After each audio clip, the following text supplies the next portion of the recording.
সবুজ শ্যামল নয়নবিরাম একটি পরিবেশ আজকে একটি সুন্দর দিন আমাদেরকে আজকে উপহার দিয়েছেন। আমি সকলকে আমার অন্তর থেকে আন্তরিক ধন্যবাদ এবং অভিনন্দন জানাই। এবং শ্রীশের যারা আজকে এই সুন্দর সুন্দর জায়গায় আমাদেরকে আতিথ্য করেছেন, আমি তাদেরকে আমি আমার অন্তর থেকে আমি অভিনন্দন জানাই।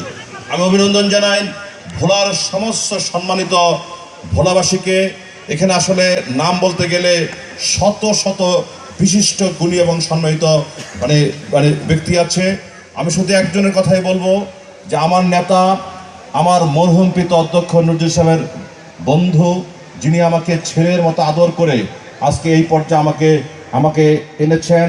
আমরা সকলে যাকে অভিভাবক মনে করি, শুধু ভোলার নয়, যিনি আজ আন্তর্জাতিকভাবে বাংলাদেশে জাতির জনক বঙ্গবন্ধু শেখ মুজিবুর রহমানের সাথে রাজনীতি করা মাত্র গুটি কয়েক নেতার মধ্যে যিনি একজন বীর বাঙালির বীর সন্তান, 69-এর গণঅভ্যুত্থানের মহানায়ক এবং জাতির জনক বঙ্গবন্ধু শেখ মুজিবের রাজনৈতিক সচিব, যাকে আমরা সারা বাংলার লোক, যাকে নিয়ে আমরা গর্ব করি, যার নেতৃত্বে আজকে ভোলায় ব্যাপক উন্নয়ন হচ্ছে। এবং আমরাও আজকে যারা আদর্শ নিয়ে পরামর্শ নিয়ে আজকে আমরা ভোলায় রাজনীতি করি এবং উন্নয়ন করি।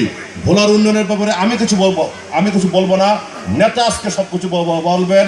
এবং তুফান আহমেদের নেতৃত্বে আমি এবং নুন্নবচনী সাধারণ এমপি এবং মুকুল সহ শুধু একটি কথাই বলতে চাই, ভোলা হবে বাংলাদেশের মধ্যে সবচেয়ে আধুনিক এবং উন্নত জেলা।